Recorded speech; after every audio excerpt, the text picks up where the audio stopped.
Bonjour à tous et bienvenue dans cette vidéo où je vais vous présenter une planche qui se trouve dans le kit d'outils de la guitare jazz et qui détaille en fait les formes des accords principaux qu'on va utiliser dans l'accompagnement de la plupart des standards. Donc on va retrouver dans cette planche euh, les accords qui sont basés sur avec la fondamentale ou la tonique sur la corde de Ré. Donc ce sont ces cinq diagrammes-là.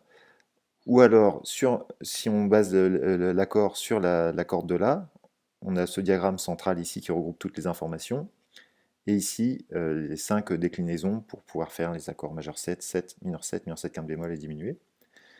Et enfin, la même chose, mais avec comme point de repère la tonique ou la fondamentale, qui se trouve donc sur la corde de Mi grave, et donc on retrouve les 5 accords principaux, majeur 7, 7, mineur 7 quinte bémol et diminué.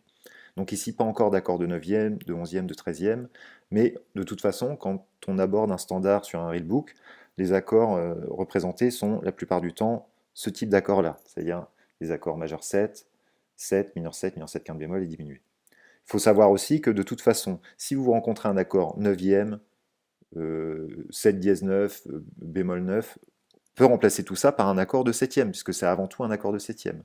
Donc il y a comme ça des équivalences.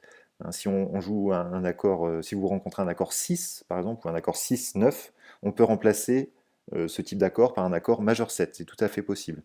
Et donc moi je pense que si vous connaissez très bien cette planche-là, vous allez pouvoir facilement vous en sortir. De toute façon, tout ce que je viens de dire, les explications se trouvent dans les explications du livre, hein, ici à gauche. Voilà, donc je continue.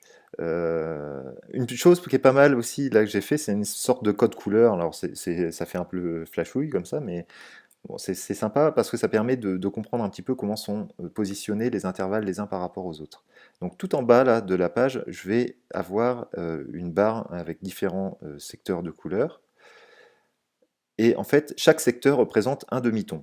Imaginez par exemple le manche de votre guitare, et c'est comme si chaque secteur, bah, en fait, ce sont les frettes de votre instrument pour une corde donnée. C'est-à-dire si je joue mon Do qui se trouve première case sur la corde de Si, donc ça va être la fondamentale ou la tonique d'une gamme donnée.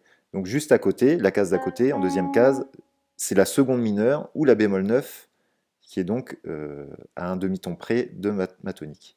Ensuite, on va voir la seconde majeure, et ainsi de suite. Donc on a ici toutes les cases conjointes, et on se rend compte par exemple que la tierce mineure et la tierce majeure sont situées à un demi-ton d'écart. De la même manière, la tierce majeure et la quarte juste sont situées à un demi-ton d'écart.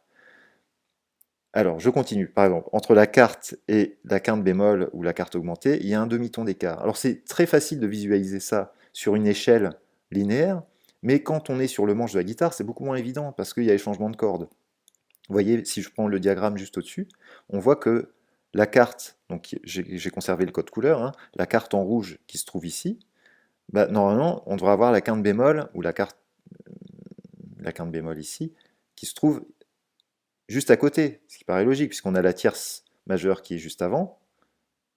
Mais le problème, c'est que quand on construit un accord, on ne va pas avoir des doigts extensibles à l'infini. Donc il faut changer de corde. Il va falloir trouver le moyen de jouer cette note conjointe à la carte sur une autre corde. Et donc, on retrouve la note suivante sur la corde d'après. Voilà, donc ce qui permet de voir ces intervalles de manière linéaire ici en bas, et après de les voir représentés à l'intérieur des diagrammes qui vont nous permettre de construire nos accords. Alors, je vais me concentrer sur le diagramme du milieu qui permet de construire des accords en se basant sur la corde de La. Donc, par exemple, si je me place en troisième case, sur la corde de La, je joue la note Do. Ça n'a pas d'importance, on peut jouer ça à n'importe quelle case. Hein. J'avais choisi cinquième case, c'était Ré, peu importe. Je me replace en troisième case, on a la note Do. Et donc là, si je joue cette note-là, c'est la quinte bémol. Si je joue cette note-là, c'est la quinte juste. la quinte dièse, ça c'est l'octave, ça c'est la septième majeure, la septième mineure, la septième diminuée. Si je saute encore d'une corde, alors ici je vais avoir la tierce mineure, la tierce majeure et la quarte juste. Et donc là on a toutes les notes qui vont nous permettre de composer les accords, enfin j'en ai même mis plus, hein, puisqu'on n'aura aucun accord ici avec quinte dièse ou avec quarte. Donc pour un accord majeur 7, on va avoir besoin d'une tonique, d'une tierce majeure, donc j'ai noté 3 tout court, d'une quinte juste et d'une septième majeure. Alors ici on a les numéros, ça correspond aux numéros des intervalles, alors que dans les petits diagrammes, c'est plutôt les numéros des doigts que j'ai indiqués. Hein. Donc le 1 c'est l'index, le 2 le majeur, le 3 l'annulaire, le 4 l'auriculaire. Donc ici par exemple on voit que je peux faire un barré avec l'index. Donc si je suis dans ma troisième case, je barre, et après je place mes doigts, donc le troisième doigt, l'annulaire ici, qui va faire sonner en fait la quinte.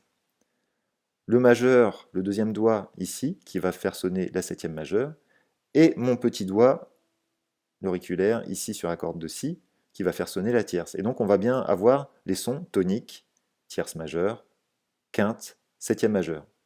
Tonique, tierce majeure, quinte, septième majeure. Et ici en faisant le barré, donc je n'ai pas indiqué, mais on redouble la quinte. C'est pour ça que j'ai gardé la même couleur d'ailleurs. Hein. Si je joue ça, voilà, j'ai un Do majeur 7. Alors si je les ai mis dans cet ordre-là, les accords, c'est pour vous montrer que pour passer de majeur 7 à 7, de 7 à mineur 7, de mineur 7 à mineur 7 quinte bémol, à chaque fois on ne bouge qu'une seule note.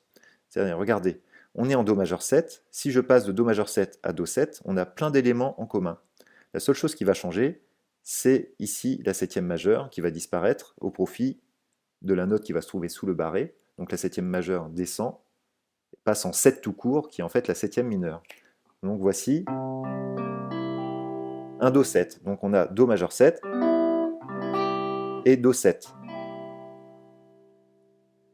Ensuite, si je fais descendre ma tierce majeure qui est ici, tierce majeure, si je la fais descendre d'un demi-ton, on va se retrouver avec une tierce mineure et donc un accord tonique tierce mineure quinte septième mineure, un accord de Do mineur 7.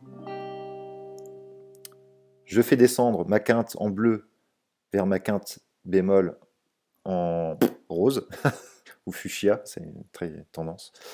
Voilà, donc et je vais obtenir ce diagramme-là. Mais attention, hein, ici on a par exemple la quinte qui était en bleu ici et qui est représentée également à l'octave ici. Donc comme je vais devoir baisser ma quinte en quinte bémol, si je veux jouer ma corde de mi, je vais devoir mettre un doigt ici, une case avant, et là ça va pas être possible. Donc pour le mineur 7 quinte bémol, on va devoir jouer que 4 cordes, et on va devoir étouffer cette corde-ci et cette corde-là. Voilà le mineur 7 quinte bémol, Do mineur 7 quinte bémol. Donc là, je suis toujours avec mon Do à la troisième case. Et enfin le Do diminué, donc c'est ma septième ici en marron, qui en descendant va passer de septième mineur à septième diminué.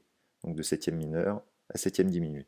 Mais là, ça change un petit peu l'organisation des doigts, c'est-à-dire que à la place du premier doigt, qui joue le Do, on va mettre le majeur ici, et donc le premier doigt va passer en arrière. Donc on permute finalement les deux premiers doigts.